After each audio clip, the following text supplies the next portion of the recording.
Bonjour à tous. Aujourd'hui dans notre série 2 minutes pour découvrir le pont de l'Abîme et les tours Saint-Jacques. Situé en Haute-Savoie entre les communes de Cuzy et Gruffy, le pont de l'Abîme est un pont suspendu d'une portée de 75 mètres.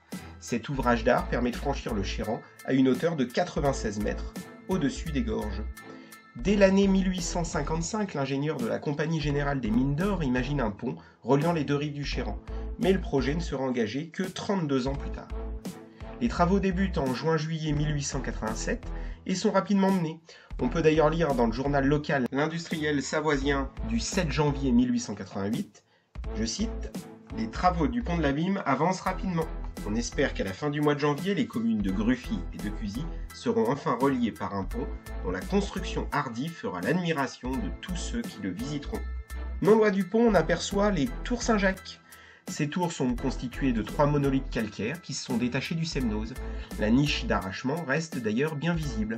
Ces 3 tours glissent inexorablement vers le Chéran. Les blocs ont commencé à glisser il y a 11 000 ans environ en 3 tours. La plus grosse, à gauche, dénommée tour Saint-Jacques, la deuxième, tour Philippe, et la troisième, la plus petite et torsadée, s'appelle la tour fine. Elles avancent à une vitesse moyenne de l'ordre de 2 cm par an. Le glissement est d'ailleurs permis par la couche tendre d'argile sous le calcaire qui devient une véritable planche savonnée avec l'infiltration de l'eau. Allez, revenons sur le pont et sur ses caractéristiques. Du côté de Gruffy, les câbles passent autour d'un pilier directement taillé dans la roche urgonienne, très dur et caractéristique du massif des Bauges. Pour tester la solidité de l'ouvrage, 53 tonnes de sable furent réparties sur toute la surface du pont. La réception provisoire a donc eu lieu le 11 février 1888. Des centaines de personnes étaient venues l'admirer.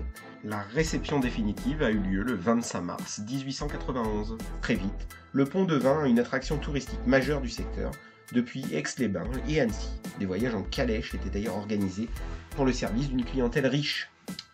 Dans la nuit du 15 au 16 août 1944, pour éviter la destruction du pont par les soldats allemands, les habitants du secteur démontent tous les madriers de chêne et les cachent dans les granges et les mazots. Ils seront replacés après la libération de la Haute-Savoie. Le centenaire a été fêté le 23 août 87 et le Tour de France y est passé le 20 juillet 2013. Allez, à bientôt pour un nouvel épisode. N'hésitez pas à vous abonner à la chaîne. Et à la prochaine de 2 minutes pour découvrir.